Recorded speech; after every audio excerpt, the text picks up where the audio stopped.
গঠন হৈছে আৰু তাৰ আগত কাৰ চৰকাৰ চলিছে আমি সকলোৱে গম পাওঁ। আৰু আজিৰ তাৰিখত আমি ভাৰতীয় জনতা পাৰ্টিৰ প্ৰাৰ্থী বা মিত্ৰজোঁটৰ প্ৰাৰ্থীক আমি কিয় ভোট দিম, এই যুক্তি এই চিন্তা মানুহৰ মনত আছে, আপোনালোকৰ মনত আছে, আমাৰ আটাইৰে মনত আছে।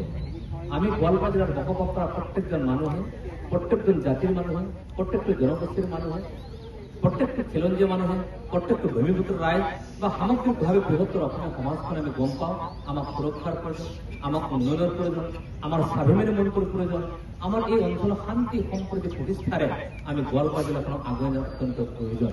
আমাৰ অঞ্চলৰ মাটি বাৰীৰ সমস্যা আছে, আমাৰ অঞ্চলৰ চাকৰি বাকৰিৰ সমস্যা আছে, আমাৰ অঞ্চলত ইনফ্ৰাষ্ট্ৰাকচাৰৰ সমস্যা আছে, আমাৰ অঞ্চলৰ ৰাস্তা ঘাট নাই, আমাৰ অঞ্চলত ভাল ভাল বিদ্যালয় মহাবিদ্যালয় কলেজসমূহ নাই, বিশ্ববিদ্যালয়সমূহ নাই, আমাৰ অঞ্চলত ভাল চিকিৎসা মহাবিদ্যালয়কে আদি কৰি চিকিৎসা অনুষ্ঠানসমূহ নাই।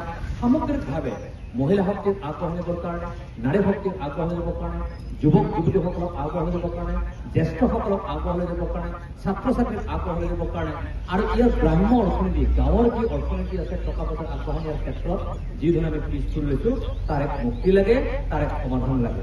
আৰু এই দৃষ্টিভংগী যদি আমি চাবলৈ যাম, আজিৰ তাৰিখত যোৱা বিগত 5টা বছৰত আমাৰ আটাইৰে শ্ৰদ্ধাৰ অসমৰ সৰ্বপৰা সৰ্বশ্ৰেষ্ঠ মুখ্যমন্ত্ৰী ওৰফে মামা, যাক আমি মামা বুলি গম পাওঁ, এই মামাৰ নেতৃত্বত মহিলাসকলক আগবঢ়াই নিবৰ কাৰণে, মহিলাসকলক শক্তিটো স্বাৱলম্বী তুলিবৰ কাৰণে, মহিলাসকলৰ আৰ্থিক স্বাৱলম্বী টকা পইচা উদাই নিব পাৰোঁ, আগবঢ়াই নিব তাৰ কাৰণে লাখ কোটি মহিলা, লাখ কোটি বাইদেউ মহিলা দুবিধা এই উদ্যোগতা আঁচনিৰ দ্বাৰা ইতিমধ্যে আমাৰ গোটেই সেল্ফ হেল্প গ্ৰুপত থকা প্ৰত্যেকগৰাকী আই মাতৃ মহিলা ইতিমধ্যে 10,000 টকাকৈ আৰ্থিক সাহায্য প্ৰদান কৰিছে। আমি সকলোৱে যিসকল সেল্ফ হেল্প গ্ৰুপত আছো 10,000 টকাটো আমি পাইছো। এই 10,000 টকা পোৱাৰ পিছত আমি আকৌ কি পাম নে 25,000 টকা পাম। 25,000 পাম আমি 6 মাহৰ পিছত। আকৌ 2027 আমি এনাদাৰ 50,000 টকা পাম।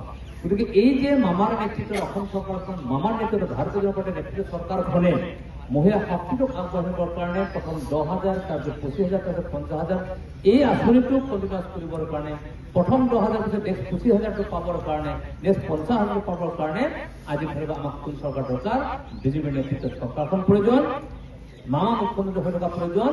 গতিকে আমি মামাক ভোট দিব লাগিব, আমি কুটুম ফলত ভোট প্ৰদান কৰিব লাগিব। গতিকে মহিলা শক্তি আগবঢ়াই চিন্তা কৰিছে। এতিয়া আমাৰ অৰুণোদয় আঁচনিৰ কথাখিনি আছে। অৰুণোদয় আঁচনি হয় ইয়াত বহুতে কিছুমান নোপোৱাকৈ নিশ্চয় থাকিব। তাৰ কাৰণটো কেনেকৈ হৈছে আপোনালোকে সকলোৱে গম পায়। এজন বিধায়কৰ ক্ষমতা বহুত থাকে। বিধায়কজনৰ চহীৰ অবিহনে, বিধায়কজনৰ উপস্থিতিৰ অবিহনে বহু কাম কৰাটো কঠিন। আমাৰ বিধানসভা সমষ্টিৰ কাৰণে অৰুণোদয় আঁচনিৰ সংখ্যা আছিল 45,000 আৰু এই 45,000 ইতিমধ্যে দুধনৈ বিধানসভা সমষ্টিত অৰুণোদয় আঁচনি কেৱল দিব পৰা হৈছে কিমান জানানে 28,000। এই যে 28,000 দিব পৰা হৈছে, বাকী 17,000 ক'ত গ'ল? বাকী 17,000 দিব পৰা নোৱাৰা কাৰণটো হ'ল কি, দিব নোৱাৰা কেনেকে নহয়, তাৰ কাৰণ হ'ল কি বিগত সময়ছোৱাত আমাৰ গোৱালপাৰা জিলাত এজনো বিজেপিৰ বিধায়ক নথকাৰ কাৰণে, মিত্ৰজোঁটৰ বিধায়ক নথকাৰ কাৰণে যি বিৰোধীৰ যি বিধায়ক আছে সেই বিৰোধী বিধায়কৰ সহযোগিতাৰ অভাৱ থকাৰ কাৰণে, সহযোগ নকৰাৰ কাৰণে এই 17,000 আকৌ আমাৰ বাইদেউসকল, ভনীসকলে, আই মাতৃসকলে এই আৰু 17,000 অৰুণোদয় আঁচনি নোপোৱাকে থাকিল। মামাক ভোট দিব লাগিলে কি ছবিত ভোট দিব লাগিব? পদুম ফুল আছিল, ফুল ভোট আছিল দেই, পদুম ফুল হয় না, পদুম ফুলখনত থাকিব, পদুম ফুলৰ দিনত ভোট দিব লাগিব। তাৰ সমান্তৰালভাৱে যদি আপোনালোকে চাই আমাৰ ৰাস্তা ঘাটৰ অৱস্থাটো বিগত আগৰ 5 বছৰ যেনেকৈ হৈছিল পিছৰ 5 বছৰ নাই, যোনটো বিধায়কজন নাই। বেলেগ বিধানসভা সমষ্টিত যদি ৰাস্তা ঘাট বনাবৰ কাৰণে 100 কোটি টকা দিয়ে, আমাৰ দুধনৈ বিধানসভা সমষ্টি বা গোৱালপাৰা জিলাত কিমান দিয়ে? 10 পৰা 15 কোটি টকা দিয়ে। একোৱেই নহয়, কৰাব নোৱাৰে।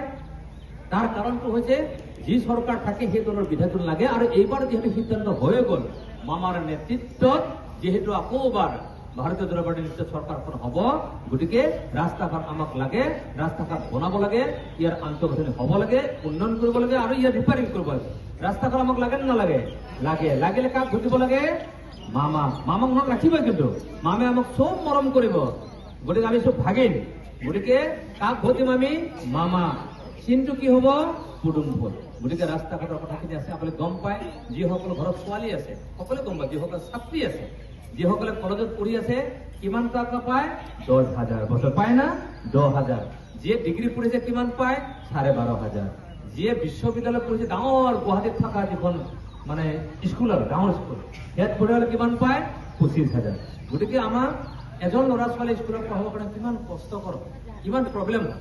তাত যেতিয়া চৰকাৰে ভাবে, মামাৰ যেতিয়া চৰকাৰখন যেতিয়া আমাক এই 10,000, 12,500, 25,000 টকাটো আমাক দিছে, তেতিয়া আমাৰ কোনো পইচাৰ অভাৱত কোনো ছাত্ৰীয়ে কোনো ছোৱালীয়ে পঢ়া যাতে এৰিবলগীয়া নহয় তাৰ নিশ্চিত প্ৰদান কৰিছে। আৰু যোৱাকালি গেৰাণ্টি নিশ্চিত কৰিছে মুখ্যমন্ত্ৰী ডাঙৰীয়াই। কি গেৰাণ্টি কৰিছে জানেনে? অহাবালি এই আকৌ যেতিয়া দেখি বেদ চৰকাৰখন গঠন হ'ব, মুখ্যমন্ত্ৰী মামাৰ মুখ্যমন্ত্ৰী হ'ব, তেতিয়া একদম LP স্কুলৰ পৰা বিশ্ববিদ্যালয়লৈকে কোনো ছাত্ৰ ছাত্ৰীয়ে কোনো এডমিশ্যনৰ পইচা দিব দৰকাৰ নাই, কোনো পৰীক্ষাৰ এডমিশ্যনৰ পইচা দিব দৰকাৰ, সকলো ফ্ৰী কৰি দিব। কোনো ল'ৰা ছোৱালীয়ে পইচাৰ অভাৱত কেতিয়াও পঢ়া আধা কৰিব নোৱাৰিব, নালাগিব। সুন্দৰভাৱে প্ৰক্ৰিয়াখিনি সম্পূৰ্ণ হৈ যাব। সেই কথা বুজাব। যিসকলৰ ঘৰত আত্মীয় স্বজন থাকিব তেখেতসকলকো বুজাব, যিসকলৰ মাহাৰী আছে তেখেতসকলক বুজাব, যিসকলৰ বিভিন্ন আলহী আছে তেখেতসকলক বুজাব। আৰু ঘৰত যিমান মানুহ আছে চববিলাকে ভোটটো দিবলৈ যাব। আমাৰ এটা এলিভেশ্যনত আছে, ভোটটো আহি হৈছে এখন, আমি অলপ বেলেগকে যাম, আধাবিলাক আছে চুটি চাচি ঘৰে গৈ আহোঁ, তাতে অকণমান মাছটো ভাতটো খাই আমাৰটো ভাতটো আছে। আহি আমি 7টা বজাত 4টা বজাত আমি আহি পাওঁ, গেটটো বন্ধ হৈ গৈছে, বিৰাট খং উঠে। আমি